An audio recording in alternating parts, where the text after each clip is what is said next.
what is the other opportunity I could explore and all that. So the less riskier business, according to me, was like I came to the idea of entering the retail segment. Okay? So the product is already made, you just have to buy it, put your margin and sell it, right? So that I thought would be less risky, at least to begin with. So I explored retail venture in a particular segment. And of course there are hundreds of retailers and maybe thousands, right? But if you want to, if you're thinking big and if you want to make big in whatever you're venturing, you got to have a differentiating factor, right? That's what sets you apart. So that differentiating factor, in my case, proved really expensive. And of course, for a retail kind of a store, you cannot price more days. Nobody will be willing to give you loan without any collateral, right? So it's all from my own personal savings I got to go. And that was overshooting my budget. So when I was, okay, if that is the case, if the idea is good, then I thought, why not consider an e-commerce, the same idea, the same segment and an e-commerce. So I went for I was analyzing the e-commerce, how is it in India, how is the customer base. No, they say 4% use the credit card and amongst them 1% buy online is what statistics I heard latest. I don't know. So when I was analyzing this, I kind of felt that it's good. E-commerce is a very good option, but it would be better if you have a retail store of your own, at least one of it, to have to open up an e-commerce site, because when even for an e-commerce site, you got to stock up the inventory and it's more locked up there until the customer visits your site, makes it there, buy. They say the hit ratio is 10:1. That is, out of 10 customers who are visiting, only one buy. And you got to have a very good, a website should be really professional to first impress the customer, and then the return policy and so many other things, your delivery model comes into picture. So this stocked up inventory would find another avenue of being showcased to the customer if you really have a store, and it also reduces your risk of being stocked up forever. So again, I was in a fix whether to take this option and go for it or not, and that's when another idea came in. So during this time, I kept meeting people, talking to a lot of successful entrepreneurs, failed entrepreneurs, but this was only restricted to my hometown. And I used to work in Chennai, and then I got back to my hometown, which is central part of Tamil Nadu. So there, my place had this home textile as the prime business. So everyone I talked to were only be able to share their own business views, which is restricted to one particular segment. Nobody, hardly few had other ideas, or hardly few had other. When you talk to them about something like e-commerce, they're like, oh, okay, there is a business option like this. So it was going on like this, and there was another opportunity that came my way. So, which is a kind of value addition that needs to be done.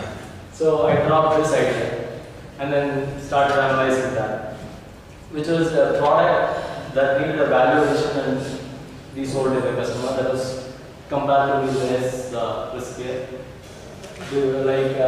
So when I started, I went to the manufacturer who produced a base product, and then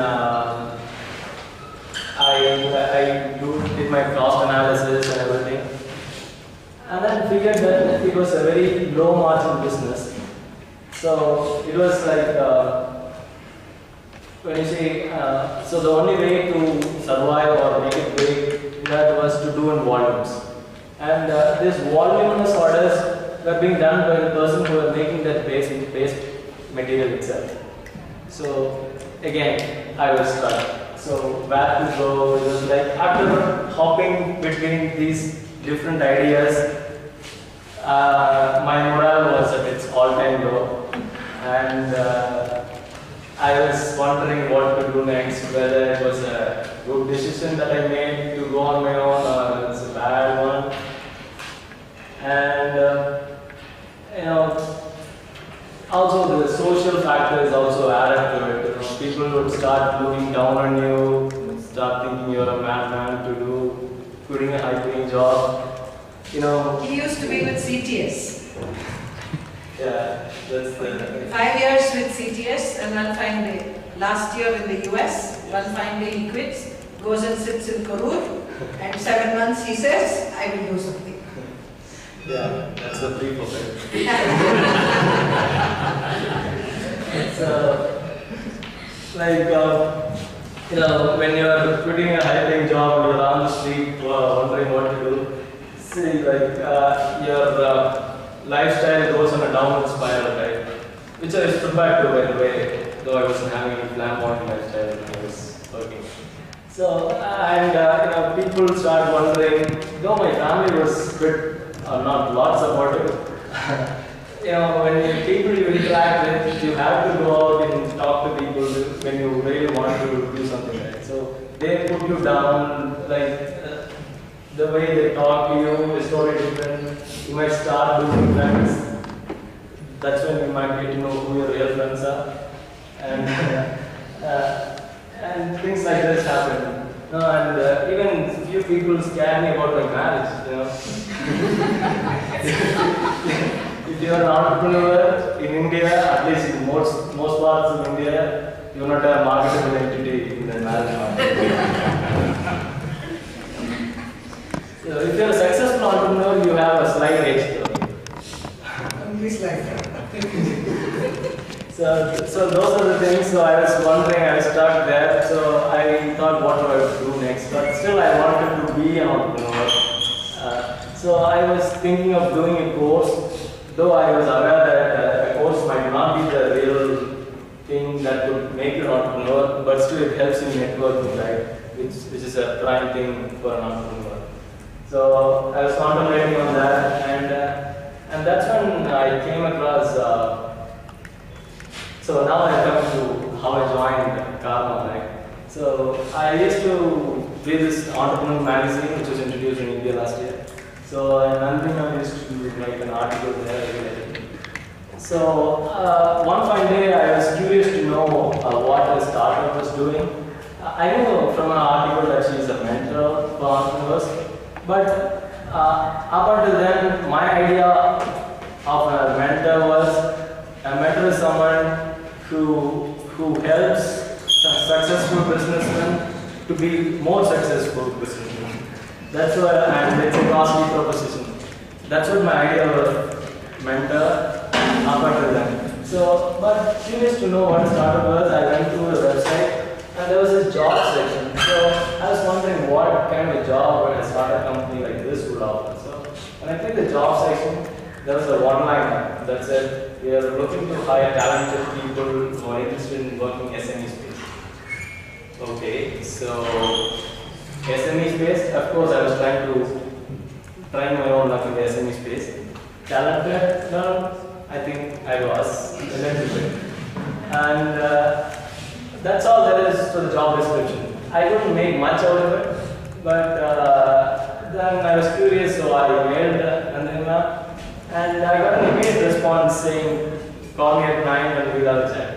Okay, I called her that night, and I spoke to her, told her about my background and all that. And she said, why don't you come over and meet me? So I came to Bangalore with her a couple of weeks ago. So she told me about everything and what she do. You know, and she asked me one question, what really interests you about my company? So I told, see, I wanted to be an entrepreneur in the same SME space, which is where you're also operating, which is very interesting. And also I get to meet a lot of entrepreneurs, which could be a real differentiator. Okay, so she offered me the job, and I told her that I'm going to take it, but I still want to be an entrepreneur. So she said, okay, I'm not hiring as an employee. I'm going to give you the best of opportunities, and then it's your karma which is going to take you as an entrepreneur. So I felt that was good. Okay, so I take up and I was on board. So that's pretty much about my story and how I've been, what I've been through, and how I became entrepreneur. I'm not sure if this was a very useful to you, but I'm sure you might be able to correlate my story with whatever you have read or learned from different sources. So I learned with the hard way. So that's pretty much it. But my one advice I would give you is, if you want to be in an area, any area that you choose to be, any area that you choose to operate, make sure that you are amongst the people who are involved in that kind of a business or that specific area you are going to enter into. Because that would help you a lot. Otherwise, you get pushed down, or people tend to make you feel more inferior. That's, I would like to share an analogy in that area. If you think you're a lion and you decide to settle in a goat herd, over a period of time you would also start thinking like the goats, right? So if you think you're a lion, you better be in the lion's den. So that's the one advice I would like to share, and that's pretty much what I like about it. And good luck, everyone.